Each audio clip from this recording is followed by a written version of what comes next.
Assalamualaikum warahmatullahi wabarakatuh. Kembali lagi di video pembelajaran Gemicen. Nah, kali ini kita akan membahas pertemuan 5 dengan 5 materi, yaitu academy.alimentarium.org, 2 Adaptamind dan Doctors, 3 education.com, 4 learning games for kids, dan 5 psikologi in playing games. Nah, dari 5 materi ini akan dijelaskan lagi nih oleh Prof. Ekoji. Oke, video pertama yaitu materi 1, yaitu academy.alimentarium.org. Disimak ya videonya. Untuk mereka yang berada di kampus atau SMA ke atas, saya sarankan menggunakan academy.alimentarium.org. Dan di sini juga sangat menarik game-gamenya yang mengasah otak gitu ya. Tapi sambil kita belajar ilmu tertentu. Sekali lagi konten dari kita. Nah, itu dia penjelasannya, yaitu Alimentarium bertujuan untuk menjadi referensi di seluruh dunia tentang makanan dan nutrisi yang menggabungkan platform pembelajaran yang saling berhubungan secara digital dan fisik untuk berbagi keahlian dengan masyarakat umum dan profesional. Dan materi kedua yaitu Adaptamind dan Doctors. Disimak lagi ya. Mereka menyediakan platformnya. Khusus untuk anak-anak TK SD. Anak TK SD itu mereka belajar dengan cara bermain. Jadi banyak orang salah, katanya kalau main tuh nggak belajar. No way. Anak-anak TK SD seperti waktu kita kecil dulu, justru kita belajar melalui bermain. Kita belajar melalui permainan. Oleh karena itu, ya saya sarankan Anda mencoba menggunakan yang namanya Doctors. Ya.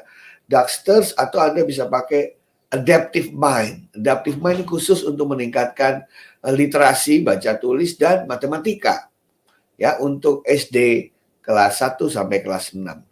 Nah, dapat kita simpulkan dari Adaptive Mind dan Doctors ini adalah kalau Adaptive Mind itu dia itu sebuah pembelajaran tentang video bersifat instruktif dan membantu siswa dalam mengembangkan cara berpikir tentang matematika. Sedangkan Doctors ini tujuannya itu untuk menyediakan situs web yang menyenangkan dan mendidik dengan banyak konten yang menarik. Di materi ketiga kita ada education.com. Nah, education.com ini merupakan salah satu website yang dipakai untuk belajar di rumah, website langganan berbayar. Atau education.com. Wah, ini untuk anak TK SD senang sekali. Anak-anak saya tergila-gila ketagihan belajar matematika, pertambahan, pengurangan, kali, bagi dengan menggunakan education.com. Animasinya sangat menarik. Oke, di materi keempat itu ada learning games for kids.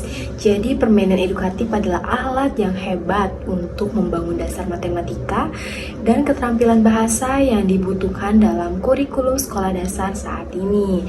Permainan dan laku pembelajaran online untuk anak-anak itu menyenangkan, mengajarkan keterampilan penting untuk anak-anak prasekolah dan sekolah dasar, dan semuanya gratis. Juga bisa menjadi salah satu yang kita pakai. Bapak Ibu sekalian, teman-teman tercinta, ada ratusan bahkan ribuan permainan di sana. Kita sebagai pendidik harus mau belajar juga. Bukankah kita yang mengatakan bahwa pembelajaran itu adalah proses seumur hidup, belajar sepanjang hayat. Oleh karena itulah, maka kita perlu untuk bisa juga belajar sebagai pendidik, melihat aplikasi apa saja yang tersedia di dunia maya yang bisa. Oke, di materi kelima yang terakhir itu ada psikologi in playing game. Apa itu kokologi? Kokologi adalah sebuah permainan psikologi dari Jepang untuk mengetahui karakter seseorang melalui sebuah cerita atau imajinasi. Jepang selalu mempunyai cara yang unik untuk mengidentifikasikan sesuatu. Salah satunya adalah cara mereka dalam pengungkapan karakter seseorang menggunakan ilmu kokologi. Kokologi merupakan suatu cabang ilmu yang mempelajari tentang kokoro atau pikiran dan semangat setiap orang. Kokologi ini diciptakan oleh seorang ahli ilmu psikologi dari Jepang bernama Isamu Saito, yang juga adalah seorang penulis buku psikologi terlaris di Jepang. Sebelum kita lanjut, jangan lupa di subscribe dulu ya guys, dan jangan lupa kalian harus aktifkan tombol lonceng kalian. Kokologi disebut permainan karena pada saat melakukan tes kokologi ini, kita tidak akan merasa tertekan dengan pertanyaan-pertanyaan yang sulit. Kita justru akan diajak untuk berimajinasi dan membayangkan sesuatu, seperti menebak warna burung di jendela, membayangkan air terjun, dan masih banyak lagi. Kokologi kini sudah menjadi populer di kalangan masyarakat Jepang, namun tidak semua sama halnya pada masyarakat Indonesia. Belum banyak orang Indonesia mengetahui apa itu kokologi. Mungkin hanya sedikit orang yang sudah pernah memainkannya. Kebanyakan orang Indonesia masih melakukan tes kepribadian dengan psikotes biasa, dan mereka belum mencoba untuk membudidayakan kokologi di Indonesia. Sehingga tidak banyak orang yang tahu tentang kokologi. Cara bermain kokologi cukup simpel. Kamu hanya diminta berimajinasi untuk menjawab semua pertanyaan yang dapat mengungkap karakter tersembunyi kamu. Walaupun hasilnya belum bisa dianggap valid dan reliable, permainan ini tetap menarik untuk dicoba. Nah, sekarang kalian sudah tahu kokologi itu apa. Sebelum bermain kokologi, kalian harus tahu terlebih dahulu bagaimana cara bermainnya. Berikut tata cara permainannya. 1. Katakanlah hal yang pertama yang muncul di benak atau di kepala Anda. 2. Anda tidak perlu mengira-ngira jawabannya. 3. Jawablah dengan jujur dan tegas. 4. Jangan membaca jawabannya terlebih dahulu.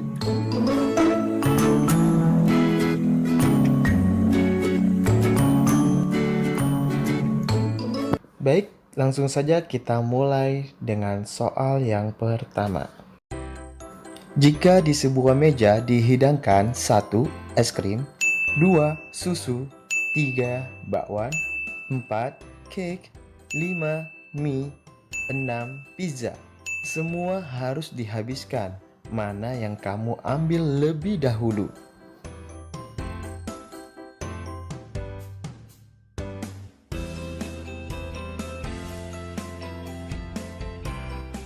Pertanyaan ini untuk menggali sifat positif yang menonjol di diri kamu. Jika kamu menjawab es krim, kamu termasuk orang yang pandai mengambil keputusan. Kamu orang yang peka, sangat bijak jika kamu memilih es krim untuk pertama kali dimakan, dengan alasan karena sifat es krim mudah cair sehingga lebih baik didahulukan. Namun, dalam table manner, biasanya es krim termasuk kategori makanan dessert atau makanan penutup untuk pencuci mulut. Artinya, kamu memiliki sifat peduli tapi kurang teliti. Jika kamu menjawab susu, maka susu melambangkan sehat. Kamu sangat memperhatikan kesehatan. Dalam bekerja, kamu termasuk orang yang tidak neko-neko dan pada dasarnya penurut. Kemungkinan 99% kamu bukan orang perokok. Jika kamu menjawab bakwan, artinya dalam table manner pilihan kamu tepat untuk memilihnya di awal karena bakwan termasuk makanan pembuka, ringan, simple, dan perangsang selera makan. Artinya kamu orang yang cerdas, fleksibel, dan mudah bergaul. Jika kamu menjawab cake, kamu orang yang ramah dan punya banyak teman. Umumnya, orang yang memilih cake untuk pertama kali disantap termasuk orang yang bertanggung jawab. Mie, kamu termasuk orang yang rendah hati, sederhana, dan realistis. Makan mie memang meningkatkan selera makan dari mencium aromanya saja. Namun, mie termasuk makanan berat. Ini mengidentifikasi kalau kamu orang yang simple, tidak mau ribet, dan punya percaya diri yang tinggi. Pizza. Pizza merupakan makanan paling tinggi kalorinya dibandingkan menu lain dan identik makanan mewah. Bisa dibilang pizza makanan berat. Jika kamu memilih pizza untuk pertama kali disantap, itu artinya kamu memiliki sifat penasaran tinggi dan selalu ingin tahu. Pertanyaan kedua, seandainya kamu dikutuk oleh Tuhan menjadi binatang, kamu memilih untuk menjadi apa? A. Anjing, B. Ikan, C. Kuda, D. Burung.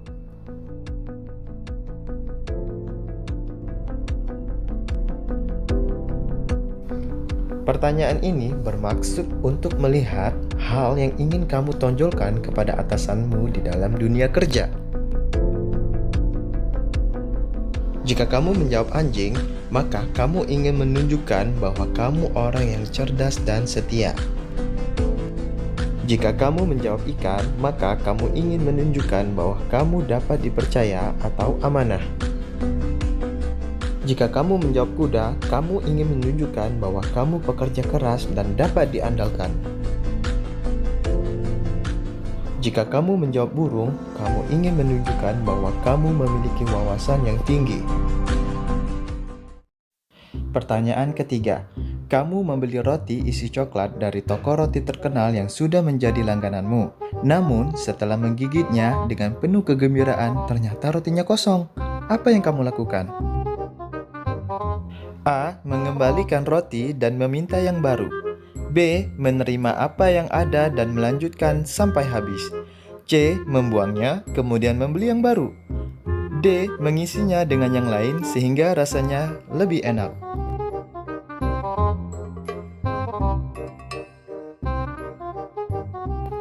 Pertanyaan ini menggambarkan bagaimana kamu menangani masalah yang tidak kamu prediksi sebelumnya. Jika kamu tadi menjawab A, maka kamu dapat diandalkan dan siap dalam menghadapi masalah apapun. Jika tadi kamu menjawab B, maka kamu tidak pernah membiarkan masalah mengganggu hidupmu terlalu lama.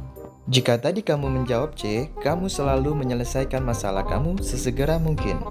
Jika tadi kamu menjawab D, maka kamu selalu memiliki ide yang baru, yang dipercaya dan diterima oleh orang lain untuk memecahkan masalah kamu. Pertanyaan keempat, jika kamu punya sebuah penghapus ajaib yang bisa menghapus apapun di dunia ini, apa yang mau kamu hapus? A. Dirimu sendiri. B. Kekasihmu saat ini. C. Pihak ketiga.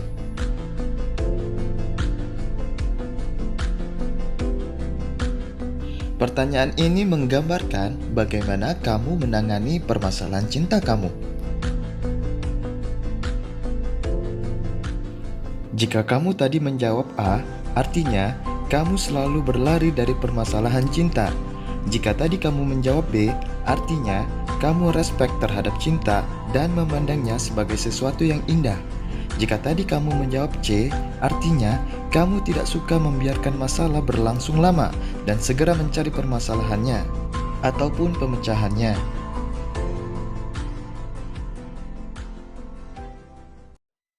Pertanyaan kelima, rumah berhantu. Suatu hari, Anda tersesat dan terpisah dari grup traveling. Hari bertambah malam, sedangkan daerah tempat Anda tersesat sangat sepi dan Anda benar-benar sendirian. Sampai akhirnya, Anda menemukan sebuah penginapan kecil di tempat terpencil. Pemiliknya mengatakan, semua kamar yang tersisa adalah kamar berhantu. Sedangkan Anda tidak mempunyai pilihan lain untuk mencari penginapan lain karena hari makin gelap. Di antara pilihan kamar di bawah ini, kamar manakah yang akan Anda pilih? Kamar A, kepala hantu melayang dan menatap Anda dari luar jendela kamar. Kamar B, pintu kamar mandi berderik terbuka dan tertutup sendiri, dan terdengar suara tangisan wanita dari dalam kamar mandi. Kamar C, tempat tidur mulai bergoyang-goyang pada saat Anda mencoba tidur di atasnya. Kamar D, hantu tanpa kepala duduk di ujung kaki tempat tidur jika Anda terbangun di tengah malam. Pilihan Anda tentang kamar berhantu menggambarkan pekerjaan yang cocok dengan Anda. Berikut adalah penjelasannya. Kamar A, kepala hantu melayang dan menatap Anda dari luar jendela kamar. Artinya, Anda membutuhkan banyak waktu untuk sendiri dan lebih nyaman bekerja sendiri.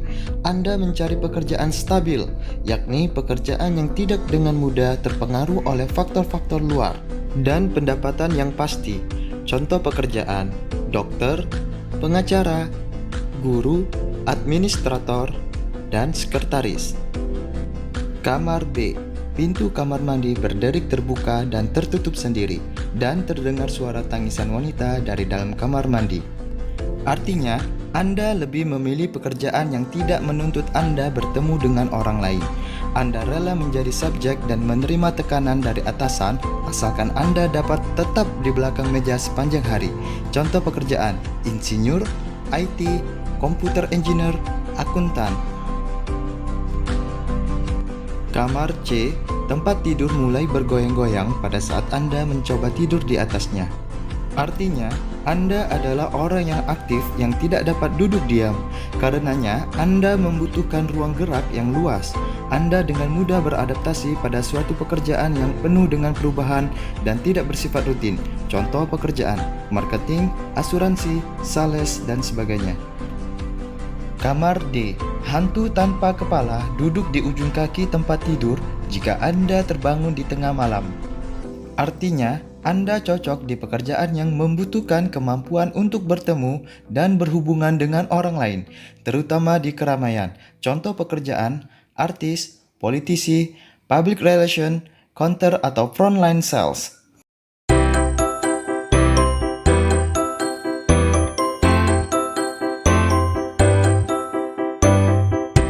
Nah guys, itulah tadi beberapa soal atau pertanyaan dari Kokologi. Cukup sekian, sampai jumpa di video-video berikutnya. Terima kasih. Wassalamualaikum warahmatullahi wabarakatuh. Nah, segitu dulu ya untuk pertemuan 5. Next akan membahas pertemuan 6. See you. Terima kasih. Wassalamualaikum warahmatullahi wabarakatuh.